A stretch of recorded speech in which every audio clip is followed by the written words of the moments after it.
Jadi kata gratis ini menurut saya kata yang sombong, sebab yang menggratisi itu Tuhan Yang Maha Esa. Nah, ini perlu ditandaskan, artinya bahwa saya menyoroti Pak Prabowo ini, kalau saya mengatakan Pak Prabowo orang sombong mungkin kurang tepat ya.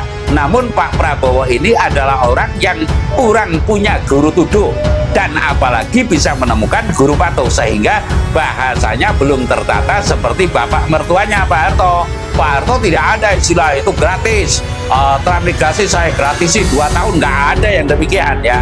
Namun kenyataannya di depan pondok banyak bang pelecit saja, ini tidak bisa mencegah, artinya hanya mau dipuja, tidak mau dicela ya. Saya mengatakan secara terang-terangan saja, untuk apa adanya ulama tidak mampu mencegah keangkara murkaan, sedangkan itu di pelapuk matanya. Lah sekarang mohon maaf, yang namanya pondok itu milik siapa, yang namanya masjid itu milik siapa, dengan mohon maaf, topiknya itu adalah mari kita amal jariah ya. Amal jariah itu tentunya bisa bermanfaat untuk orang lain ya, untuk membangun pondok, untuk membangun masjid. Namun kasus nyatanya setelah menjadi pondok itu ada pintu semacam satpam ya, satpam yang tidak bayaran itu ya santri. Tapi ulo salam mulya atur bagya wis muga nusantara. Wilayah yang jati nuhuni jati luluh Nusantara, tapi uluk salamulnya. Saya sedang menengok rumah orang tua saya, peninggalan orang tua saya yang saya berupaya untuk setidaknya tidak terjual atau tertukarkan dengan rupiah, dan saya meyakini nanti pada saatnya entah saya, entah anak saya, turunan saya satu-satunya akan bisa memanfaatkan tempat ini untuk peluhuran Jawa. Peluhuran Jawa yang saya maksud karena mau tidak mau sekarang harus kita mengakui bahwasanya wong Jawa hilang Jawane. Lah semestinya Jawa itu harus kembali ke Jawanya, harus kembali ke jiwanya. Jiwa yang apa? Yaitu jiwa yang besar, rasa rumangsaning urip. Besar welas asih, rasa rumangsaning urip. Ngukur rasaning liyan kaya dene ngukur rasaning diri pribadi. Lah, ini sudah jarang sekali. Lalu tulisan Jawa juga seperti apa? Sekarang sudah tidak ada. Mudah-mudahan nanti di tempat ini ada relawan yang secara seksama mengajari anak-anak untuk tulisan Jawa, untuk budi pekerti yang luhur, dan di mana sekarang sudah hilang namun tidak ada yang merasa kehilangan ya. Sekilas saya akan memberikan sebuah rujukan ya, bahwa sekarang sedang santer pemberitaan IKN itu hancur.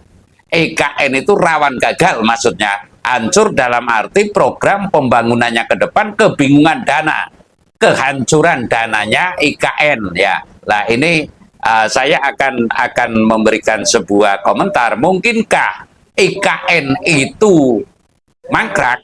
Mungkinkah IKN itu mangkrak? Kalau saya mengatakan setidaknya 2 periode setelah Pak Jokowi atau mohon maaf ya Pak Prabowo, saya meyakini tidak mungkin akan mampu membangun IKN, meneruskan IKN. Karena apa?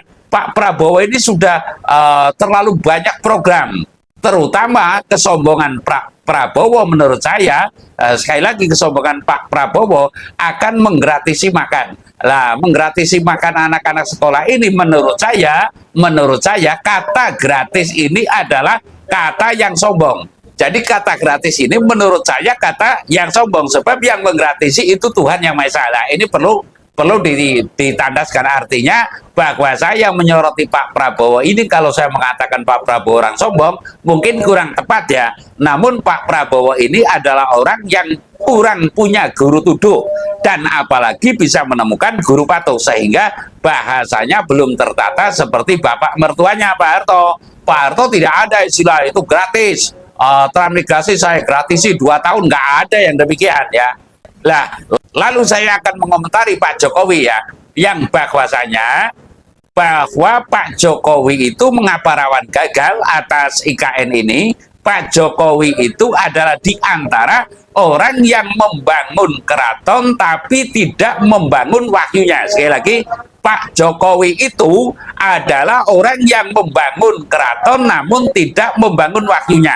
Jadi ibarat keraton yang tanpa wahyu. Saya meyakini setidaknya akan sangat kesulitan untuk secara serta-merta ibu kota negara dari Jakarta dipindah ke Kalimantan. Lah ini yang perlu kita rasakan bersama, yang bahwasanya mungkinkah presiden setelah pengganti Pak Jokowi ini akan bisa meneruskan pembangunan IKN?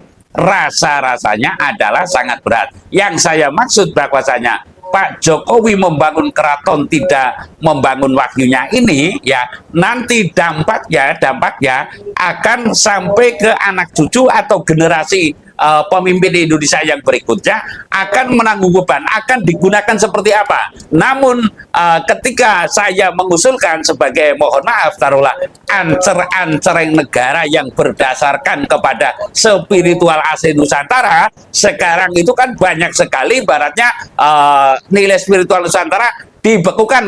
Kalau saya kasarnya ngomong ya, nilai spiritual Nusantara yang asli, memahami sedulur papat kelima pancer loro-lorone atunggal maneges marang kejati ning urip, ini sudah dibekukan oleh ajaran-ajaran mancanegara, keimanan mancanegara, ya, yang mana mohon maaf taruhlah, ya mohon maaf sekali, yang bahwasanya banyak sekali ngibadah entah diterima entah tidak sudah pakai pengeras suara. Ini nyata. Jadi kasus nyatanya ulama sekarang saja itu belum tentu bisa ibadah. Kalau cerita ibadah itu banyak, ya, tidaklah ulama A, tidaklah ulama B, namun prakteknya dalam melakoni amal banyak sekali ulama mungkin yang tidak bisa beramal, ya. Beramal kesejukan lingkungan saja, taruhlah lingkungan yang tenang, yang harmonis, ini sudah nyaris tidak bisa. Lah apalagi membangun kenyamanan yang lain.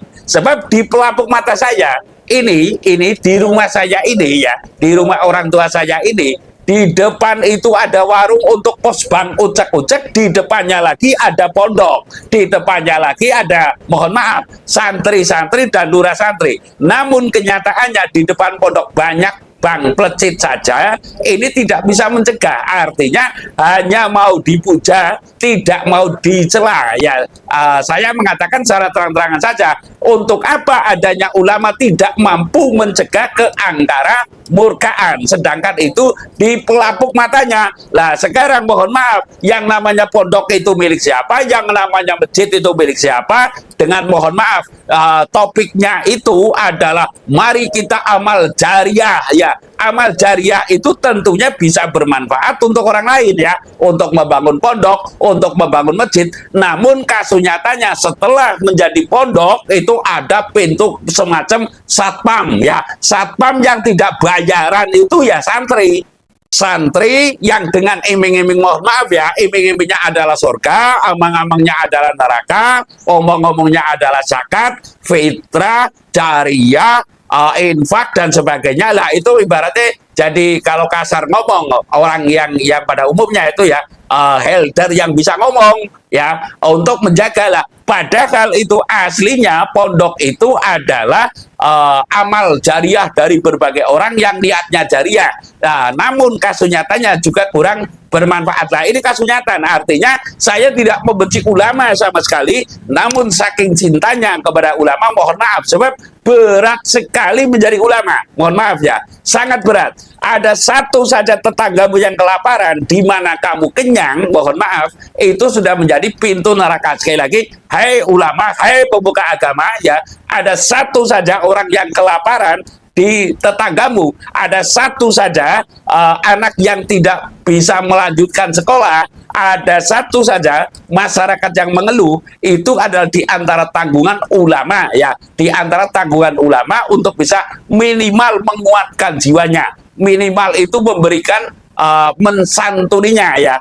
Nah ini banyak kisah yang menyatakan demikian. Artinya ketika sahabat ada yang dilapori tetangganya kelaparan, dia sampai meminta, sahabat ini menangis. Entah sahabat siapa, entah Umar, entah Ali dan sebagainya. Ini saya kurang menyimak persis lah, karena saya tidak membidangi. Namun pada prinsipnya saya mengatakan bahwasanya hal yang demikian ini semestinya sudah dilampaui. Ulama sekarang bukan tahap, mohon maaf, pemerintah sekarang ya, satria sekarang dan ulama sekarang sudah tidak tahapannya lagi untuk memuji dan atau dipuji. Lah, namun tahap perbaikan terhadap kasunyatan. Nah, kawruh kasunyatan inilah yang sementara ini tertenggelamkan karena Jawa ilang Jawane. Jadi saya mengatakan di sini intinya bahwa EKN itu besar kemungkinan untuk mangkrak. Sekali lagi, EKN itu besar kemungkinan untuk mangkrak karena Pak Jokowi dulu yang bersungguhnya tidak memakai APBN, anggaran rencana anggaran RAPBN, rencana anggaran pembelanjaan negara lah, intinya seperti itu.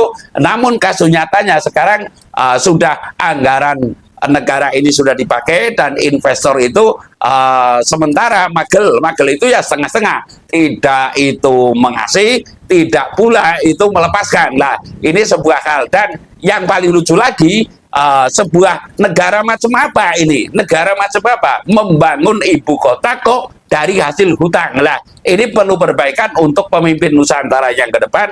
Jangan sampai terjadi yang demikian. Intinya demikian. Terima kasih.